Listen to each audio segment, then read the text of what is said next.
sales comparison and income approaches. Help. Documents. Email instructor. CH1 valuation principles and procedures of the sales comparison approach. PG35 Step 4. Notes print. Leave a comment. Step 4. Step 4. Identify differences and make adjustments. If we had a perfect comparable, no adjustments would be necessary. Presume a property exactly identical to the subject property, just sold for $235,000. It wouldn't take a genius to conclude that the value of the subject was, by comparison, $235,000. Unfortunately, this is rarely the situation encountered in the real world. It is even less likely if we're appraising commercial or industrial property. First, we have to identify pertinent, significant differences between the subject property and each comparable sale. We do not make an adjustment for every single, observable difference.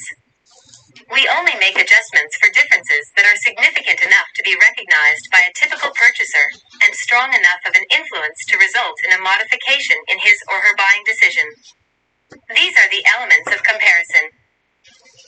Secondly, we have to analyze the available data to mathematically predict the dollar amount, or percentage amount, that will be ascribed to each different attribute.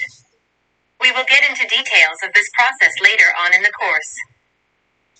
For convenience of analysis, appraisers generally array details of the subject property and the comparable sales on a data grid. This is a feature in most appraisal forms. End of page.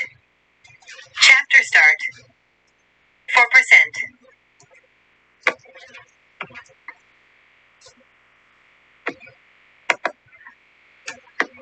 Residential sales comparison and income approaches.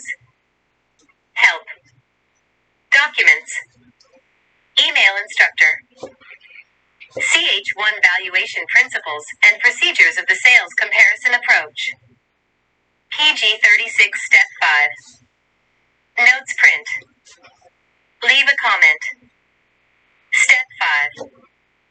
Step 5. Reconcile the value indications. Because the market is not perfect, and we are not usually able to collect all the pertinent data, the indications of value from various sources will generally vary. If we use various indicators of value, the results will probably not be exactly the same, but hopefully will form a consistent pattern. The same occurs when using multiple comparable sales to obtain indications of value for the subject property.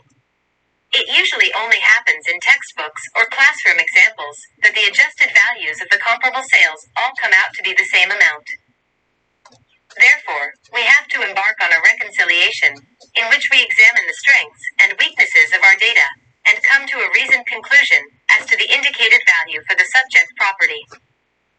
Of course, a final reconciliation is required, too, if one or more other approaches to value are utilized. Then we have to reconcile the validity of the sales comparison approach with the conclusions of the other approach or approaches.